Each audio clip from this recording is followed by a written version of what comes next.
Welcome to The Right Focus, a podcast for writers, newbies, and veterans, and everyone in between.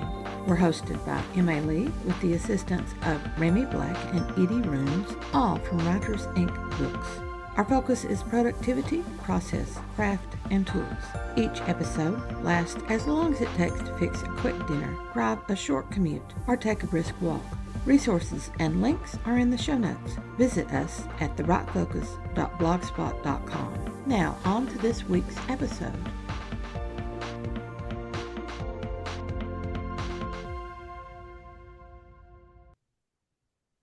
Hi there. Hello. Hi. If I look over to the side, it's because I'm looking at my timer, which is right here. If I look over here, this is my big monitor where I Okay. work from, but here is where the camera is. And so it's hard for me to remember there. Not to fear. How has your day been going? Oh, it's been pretty good. Today's actually my wife's birthday, Oh, and my. she's been out and about with girlfriends for lunch this afternoon. She's going to come back in here in the next minute or two, and it might just be total chaos. I don't know. They'll be on the other side of the door if that happens. The dog may start barking and leaping around. We'll find out.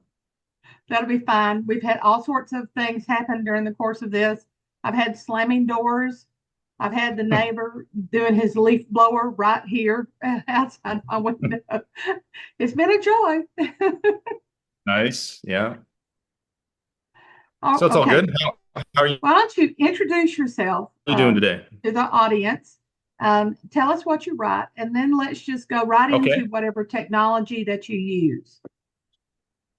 Sure. Happy to do that. Thanks for having me on today to chat. My name's Paul O'Connor. I spent 40 years in the video game business before I became a full-time writer. In Mm-hmm. that video game days, I came up as a game designer, eventually a producer, director. It was never especially technical. It wasn't like a programmer or anything like that. But I kind of lived at the intersection of game and story. In all those years, I was working in story and I was writing, but I wasn't making a living as a writer. So as my video game life has ramped down a little bit, I've gone more full-time into writing. I've had several short stories purchased, one published so far in Ellery Queen Mystery Magazine. I've completed a draft of a novel that I'm shopping around, working on another one. So I like to think I'm working on being a 40-year overnight success story. I like that. I like that. Yeah. As far as like the use of technology in my writing is concerned, I don't think any of this stuff's going to be especially groundbreaking. I just use a suite of publicly available tools or tools you can purchase at very minimal expense. I think and I use them mostly to keep myself on track, to keep track of things. I don't necessarily use a lot of assists in writing itself. Don't use a lot of AI aside from what's Mhm. baked into Google Sheets for checking your spelling as you go along. But I do use tools to track my submissions, to track my output, to measure my output, different from tracking it. So that's where you start looking at the data and trying to draw inferences from what your output has been. And a lot of that stuff does come from my days in the game business, Mhm. especially later on when I was in mobile games. So mobile games, data is gold. You can't make games without data. And the environment allows us to see things in the aggregate, not what any individual person's doing. I have to worry about I'm looking at your game on your phone. But as a group, I can understand when people download my game, when they open up the game, how long they stay there, if they come back, if they leave, why do they leave? Are they still there after 3 days, 60 days, 3 months? I know when they monetize. I know when they don't monetize. I know when to push the update.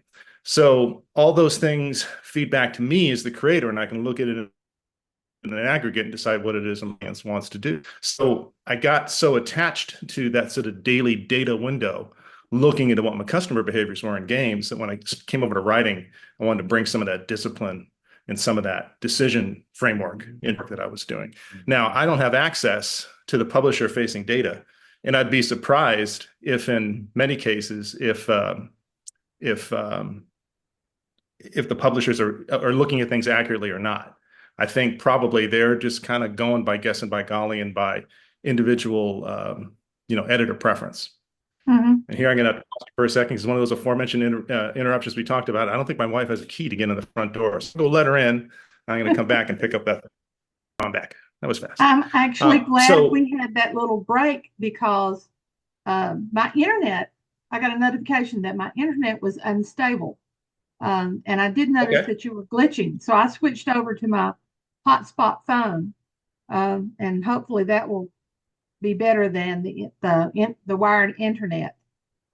You want to So I take can it from the just clip top? that out because Okay. I'm using a new Microsoft program. It might not be new to you, but it's new to me, called Clipchamp, and I can just clip things out, and so I can Okay. snip this part.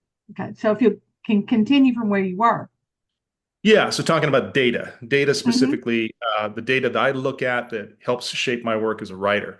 mm-hmm, Um, as I was saying, I don't know what data publishers have about their reader preferences. I'm sure it's all over the place, from people who are just kind of guessing up to major publishers that got it really dialed in and can tell you within, 1,000 units how many they're going to sell of anything based on the title and the author and when it comes out, et cetera, right? I don't have access to that, but what I can do is I can look at my productivity on a daily basis, and again, I can look at the way the markets respond to me. So that's the data that I concentrate on. And I do that for a couple of reasons. One is to um, just to be a better provider to publishers, to make myself easier to work with and increase the chances of being published. But also because, writing, as I'm sure you know, is lonely work, and mm-hmm. it's easy to get discouraged, especially if you're staring into a blank mirror all the time, just seeing your own reflection, and you just don't know what's Oh, working, what's not working. And you miss the mm-hmm. trends because writing is the eternal now. Every day you confront your inadequacies and you do your work or you don't. The next day you come back and you do it again. So it's useful to be able to step back and get a sense of what's going on trend wise in my work. And that comes from the data. So broadly stated, I use data for a couple things. I use it for tracking markets. I use it for tracking my own productivity, and that's in the form of word count and daily hours that I put in on various things. And then I also use data to help me give me a background in things when I'm working with people. So I have huge databases of all the personal contacts I've made, people's names, their addresses, the last time we chatted, what we talked about. You're going to be in that database too, right? Because Oh no. you're in there, right? Because it helps me. I'm not terribly great with names and faces. It helps me more refer to those things and figure out what was the last time I talked to this person about. Mm-hmm, And that just allows me to kind of punch above my weight in terms of being sort of one person business is trying to make his way in the world as a writer. mm-hmm. Right. So you talked about uh, tracking your word count and the days that you work. How do you go about doing that? I It's just simple. write it down in my calendar. Yeah, that's basically it. I mean, it can be as complex as you want. I just use a spreadsheet that I use basically three things. I have a daily log, which is just the date, project, hours worked, or minutes, and just sort of like a little brief description of what I did that day and how I'm feeling about things. That's one major component. The other component is an actual word count, which I keep track of in what's called a burnup chart. I can show you that. Actually, if you want, I can screen share Okay, some great. stuff. Let me, now here's where I blow the whole technology thing because I can't figure out how to share screen on, I hope you can because I've never done it. People have done it. Yeah, yeah. I can allow you. Thank you. Okay, now let's jump ahead here. You see my screen? Not yet. Not yet. Let's try it again. Here we go.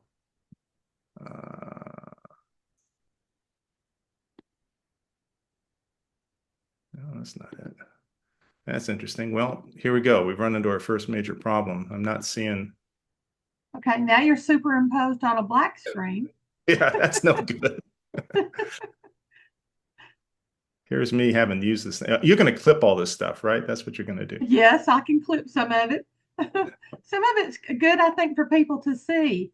Uh, Yeah, to see how Rebecca Olmsted and I were talking the other day, and I had a laptop crash right in the middle, and this HP laptop has never crashed. Well, wait, there's your screen. I Yes. solved it. I absolutely solved it. So talking about a burnup chart, where was we? So in in game development, we use a lot of data tools to keep track of the true cost of things. This is really important because you can get addicted to free overtime, is what it amounts to. When this Right. would be a little bit of a diversion, but when you start off on a game project, you have a very highly motivated team that's going to come in there. They're going to be working double shifts for you all the time, be working Saturdays. Your only overtime you're paying is cost of pizza. Everybody's really dedicated and engaged with the game. It's the only thing they want to do is working 60 hours a week and not even thinking about it. You can ship a game on that basis. It might be a great game, but doing the second game is really hard because you don't know how much it costs you to actually make anything. And you can't necessarily count on that effort because people burn out and teams change, right? So Right. you need to very accurately track what are you doing? How long did it take? What's the actual cost of things so that in your next project, you can accurately project and figure out what the budget should be and how many people you need to do something. And one of the things that they do in game development, they use a scheduling methodology called Agile, Right. where you're constantly basically you're negotiating all the time how long it takes to do things, and you're taking very precise measurements on a daily basis and tracking your output versus your expected output and adjusting those things all the time. So supposedly you land the project softly at the end. So just taking a little bit of that set of methodology, I use that for ideal word count and actual word count. So if you can see my screen now, it says free to play word count. It's a novel I'm working on now. It's called Free to Play. It's a murder mystery. It's set in the games industry. So what do you know? I was in there for 40 years. I'm going to write a story about it.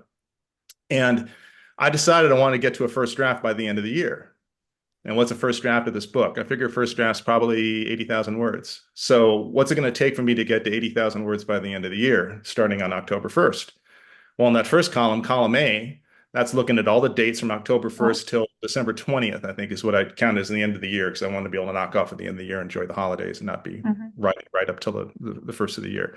So you take those 80,000 words, you divide it by that many days, and that's what goes into column B. That's my ideal word count on any given day, And it comes down to what looks like about what, 800 words a day, almost 1,000 words a day, if I'm going to make that pace. And then column yeah. And then column C is my actual word count on a daily basis. So when I first put this thing together, it's got this very sort of daunting list of gradually, accumulating word count from 0 to 80,000 in one column and nothing in column C. But as I write each day, I put a number in there. And then looking at those two columns, I have an output to the chart for ideal word count and actual word count. So the ideal word count is that very predictable diagonal line up and to the right. And the actual word count is those little red dots that are kind of going up and down, up and down, up and down. And I've actually been regular as clockwork on this project. It isn't always this way. Sometimes my charts are all over the place, but I've been in a good groove here. And the only reason it isn't a straight line is I'm not working weekends. So you can get to the end of a period and it just kind of flattens out for a day. It plateaus and then it goes up again. But now, you're maintaining, and you're ahead of the angle that you're supposed to, which every writer wants to achieve. In competition with their internal deadline.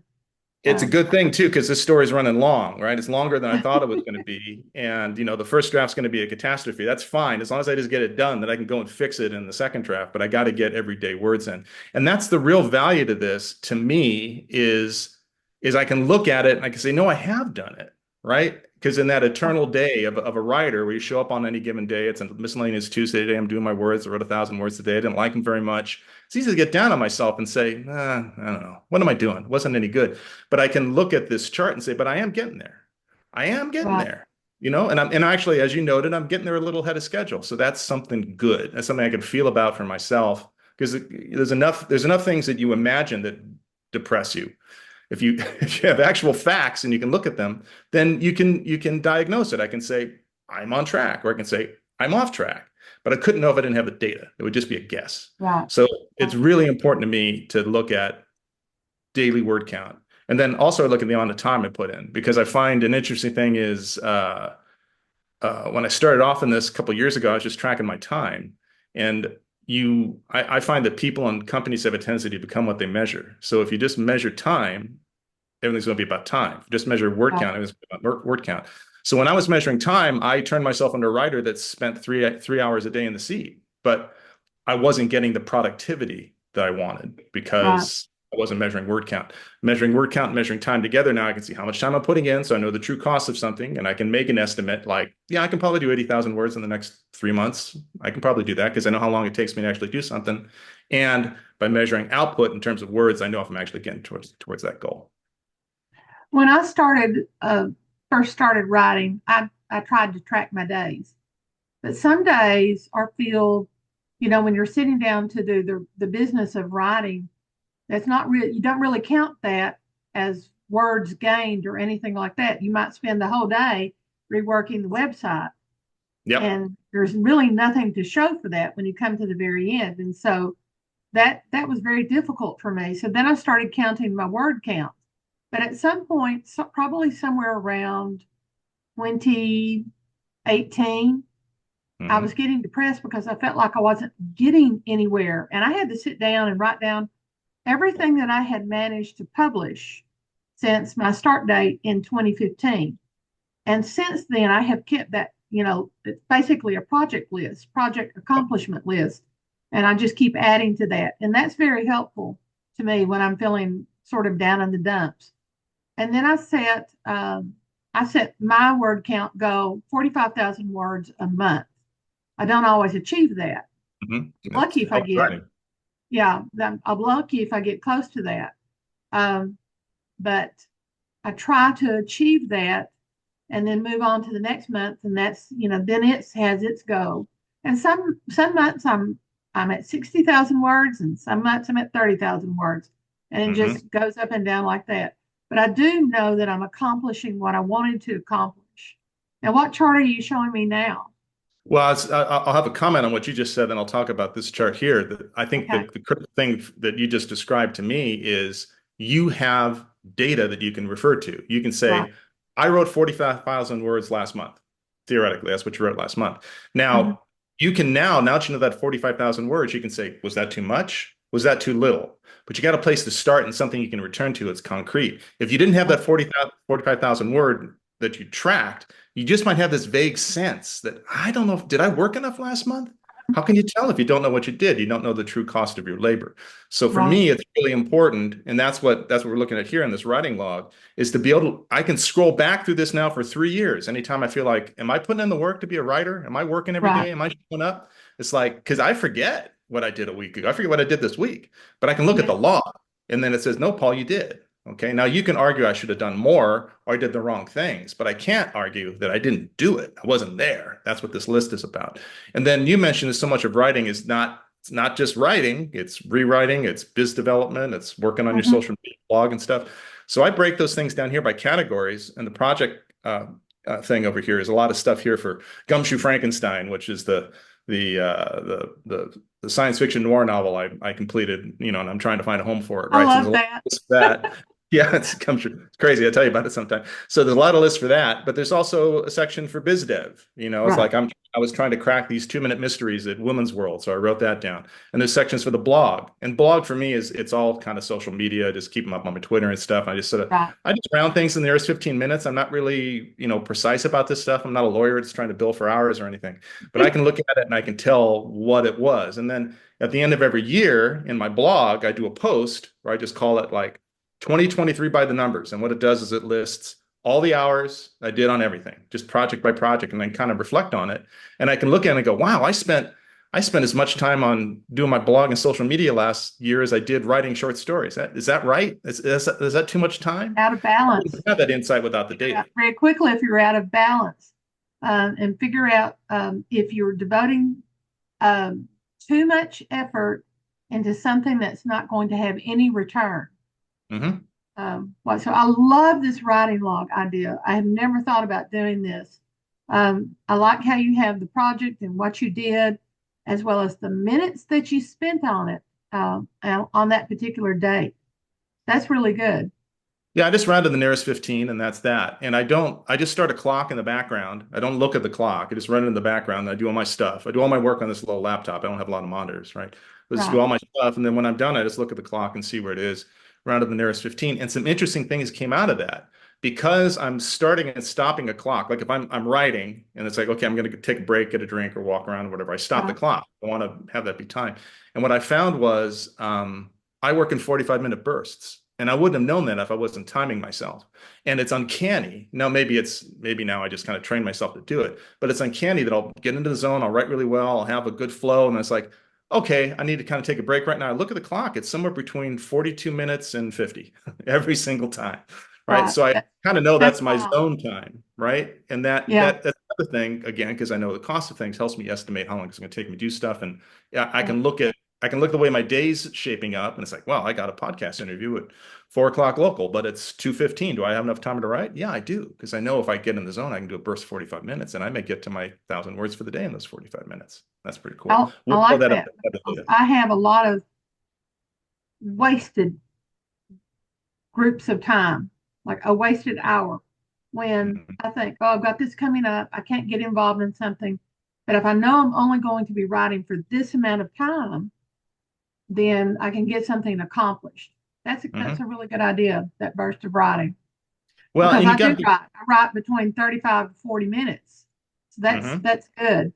And that's good, right? And you have to be kind with yourself about those wasted hours, because you know what, everybody has them. And one of the insights that came from agile methodology in game development, which was sort of the origin of the burn up chart and these other things, Right. is when you're scheduling people under agile, the workday is 4 hours long. That's all you ever schedule for. These are people that are going into an office, working full time, but you're never supposed to take on more than 4 hours of calendared work, because the other 4 hours, that gets wasted. That's the time spent answering emails, going to lunch, restroom break, someone drops by your office, or you're not feeling it and you're kind of caught in between figuring out what you're going to do next. And it's 15 minutes to a meeting. I don't want to do, maybe I'll jump on and look at Twitter or something.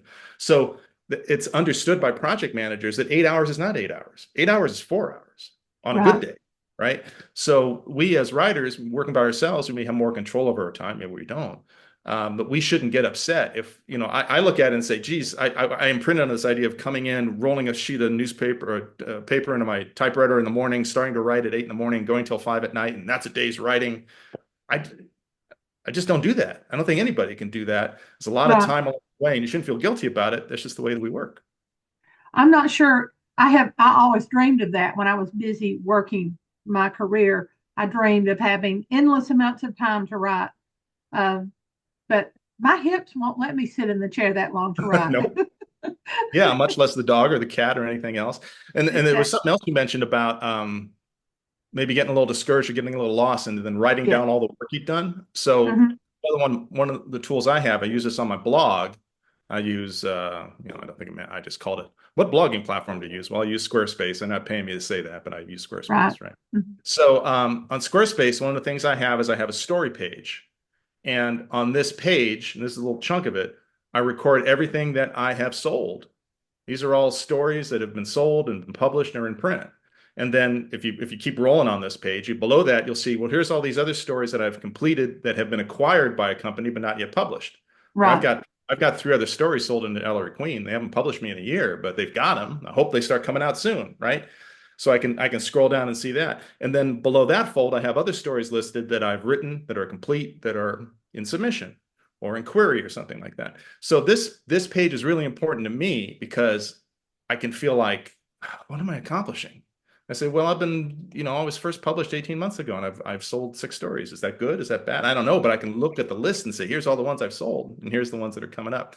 Right. So, and then also just updating this page on a contemporaneous basis as I complete things, as things come into print. That just saves you time later, because ultimately as a writer, you're going to need bibliography, you need your credits, and just do it as you Right. go, instead of trying to reconstruct it all at a later date as you did, because you had that epiphany. It's like, I really do know what I actually have accomplished. So Right. another tool, another tracking tool, simple. You don't have to put it on a website for everybody to see. I do it just because it gives me content for the page. But it's really important to me that I could go to this page every once in a while and feel a little bit down and go, yeah, I sold that story to Shotgun Honey, and it was kind of fun. I'm glad I did that. Maybe I'll do that again sometime. I like that. I like that. Any other tracking tool that you use that you find extremely helpful for data or for Oh, motivation? yes. Oh, yes. A whole bunch here. Let's jump around a little bit. I think submission tools or market tools are really important to me as well.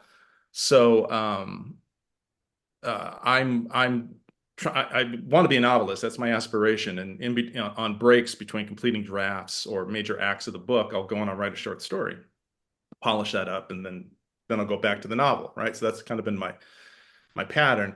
And I've had more success so far selling short stories than I have with novels. So how do you keep track of that? Well, there's a lot of publicly available tools. I use Submission Grinder. There's also Duotrope. There's Cool Subs. There's a number of different tools. I use Submission Grinder because it's free, for one thing. It's just the one I started getting involved with. And the way it works, for the benefit of anybody who hasn't used it, is you sign up for a free account. anytime you put a story in someplace, you enter that data in the database. So I sent this story to Ellery Queen Magazine on this date.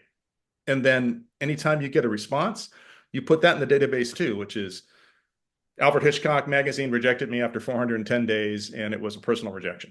And you put that date in.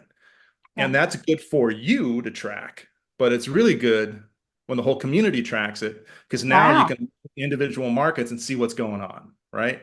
So this is a screen capture from the data for Ellery Queen Mystery Magazine a couple months ago, or a couple weeks ago. I think it was like last week that I took this screenshot. And I have a story in submission over there called Whitey's Elephant. I sent it in on October 9th. It's been with them 39 days. If you reject it, on average, it's 36 days. At least that's what the data tells us from all the people that have submitted data to Submission Grinder down through the years. And it can go as late as 90 or longer. But now I can look at this line, and what I'm seeing here is that little black dot atop the purple line. That's my story. Everything to the left of it has already been resolved.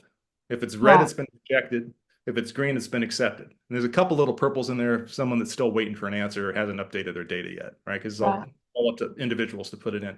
Everything to my right are stories that are after me. A couple have been rejected and a bunch are still under consideration. Now, when I look at this chart, I get really excited because I say, hey, there's red to my right. There's red to my right. What does that mean? It means that there are stories that came in after mine that have already been rejected, but my story is still alive. So what does that tell me? It tells me that maybe they haven't looked at it yet. That's probably the most likely thing, but maybe they looked at it and they kind of liked it. Maybe it passed a first read. Maybe it's going to go to a second read. Maybe I'm still alive, right? So data, and when you send your story out, it's like, it's like putting an orphan into the storm sometimes. You don't know what's going to happen. And it's anxious, and you don't know how long it's been. I put a story in there. How long has it been? Well, I don't know. Well, I know now because, oh yeah, it was 39 days ago. Is that too long? Is that not long enough? Well, I can look at the experience of the community and see what that actually translates to. And then as a database, it allows me to keep track of all my pending submissions. This is right now is another screenshot from a couple of days ago. These are all the stories that I've completed that are submitted into various markets right now. There's, the novel there at the top, Comes True Frankenstein's in a couple of different places. These other stories that I've written are in different places. And again, just at a glance, I can look at it and see how long's it been. And what I do on a daily basis, my little ritual when I start my day, I get my breakfast and open my laptop, as I go through and I look at each one of these individual pages, like, if I clicked on for Whitey's Elephant at Ellery Queen Mystery Magazine, it takes me back to this screen. I say, oh, what's the latest data? And I can just kind of get a sense of where everything is for the day. Then I set it aside. I don't have to think about it anymore. I think it's really, really useful for me to do that. And I hope the community participates, because the more people that are putting data into this, the more accurate the data will be when we're trying to figure out things. Right. What are some other things that you use? Also use Query Tracker. It's another tool. Query Tracker is primarily for connecting with agents. So I'm unagented. I like to find an agent to help knock on doors with my novel manuscript for Comes True Frankenstein. So at Query Tracker, which is a paid service, well, that's free and paid. I chose for the paid agent level because it gives me a little bit more data. It's a marvelous database that you can sort agents by whether they're open, whether they're closed, what kind of work they're looking for. You can find out how frequently they respond. On this chart here, you can see the queries they've received recently, how many they had a positive response, how many had a negative response, what percentage of response that is, how many days it takes for them to reply. I don't look at this nearly as often as Submission Grinder, because it's just a more long-term thing. You're looking for sometimes like throwing a boomerang out to the orbit of Pluto and hoping it comes back. It's just going to take what time it's going to take. So, but it's another thing if I've gone a month and I haven't heard anything in the novel, it's like, oh, what? Did I do enough? And I can go here and say, no, I've got it out with 17 different people, and they'll get back to me, or they won't. Maybe I should put it out with some other people. So that's extraordinarily useful to me as a data tracking tool. Let's see what I looked at the burn up chart. Looking at spreadsheet a little bit. We talked about the daily log. I also use that for my contacts, as I mentioned. I track all my expenses there as well. I also look at story stats. So you can get a lot of this stuff from Submission Grinder, but I have it in both places here. And I just keep track of, okay, what did I write? When was it done? What's its length? When was it sold? Who published it? To me, the most useful column here is the reverts column. That lets me know when the rights come back to me, so I can then go shop it for a reprint. So Teddy's favorite thing, first thing I sold to Ellery Queen, well, that's been back to me for a year. I could go out and try to do that right now. But Thursday Affair, that's got another 100 days or so before it's ready for me to go ahead and try to find the market for it. Right. So this is just, it's just simple spreadsheet math. It's not that complex. You just, you click on a cell and you relate two other cells in terms of what subtract this date from this date and give me a number. And that's how this thing updates itself automatically. And I think not this much more for me to share with you here necessarily. Oh, you know what? One more thing, if you don't mind. I wish you would. This is all great information. We're going to have to stop in about 9 minutes, though, so we need to get through it. I'll get through it. I'll do my outliner and mind mapper for you. So I use a tool called Scalpel. This is a paid tool. It's from the same company that does Scrivener, which many people probably know. It's not that expensive. Latte, I think. Yes. Yeah, that's it. Exactly. So in its base form, Scalpel is intended to be a mind mapping tool where you can do just sort of these traditional balloon diagrams or thought experiments. This is a breakdown I did. I was looking at a Ross McDonald novel, the Goodbye Look, earlier this year, and I want to see how did he do his plot? It seems really complex. When I put it together, it's like really complex, right? But I couldn't tell until I built this diagram. That's what most people would use it for, and I use it for that. But I also use it for outlining. So if you might have, like I work in a small space, I don't have room even to hang a bulletin board where I can put cards up and move things around. So what I do is I do it digitally, and by using Scalpel, by having a uniformity of the size of cards and cutting and pasting and using the alignment tools and stuff, I can create this digital board that has, there's the 40 beats of Gumshoe Frankenstein. And then now it's with me all the time, and I can pull it up anytime I'm lost, and I can zoom in on an individual scene and find out what I'm supposed to do in this space. Found it really useful as a portable outliner, even though it's not specifically what it's for. Right. And I think that gets you about to the end. That's all those are the tools I use that I could think of off the top of my head. I'll stop sharing here.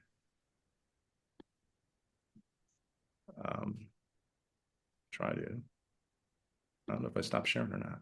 Did I stop sharing? Here we go. Yep, you're still sharing. There you are.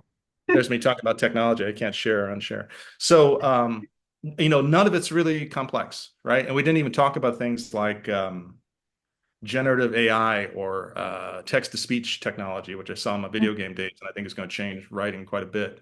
But just as a humble writer that's trying to build a second career at the end of after the end of the first, I find this text been really helpful. Keep me on track and keep me encouraged. Yes. Well, this has been great information, Paul. This is wonderful. And I will put you sent to me your PowerPoint, and I will put that up on the website so that people will be able to access it, and put as much as I can, like a thumbnail from it, onto YouTube as a thumbnail for this video.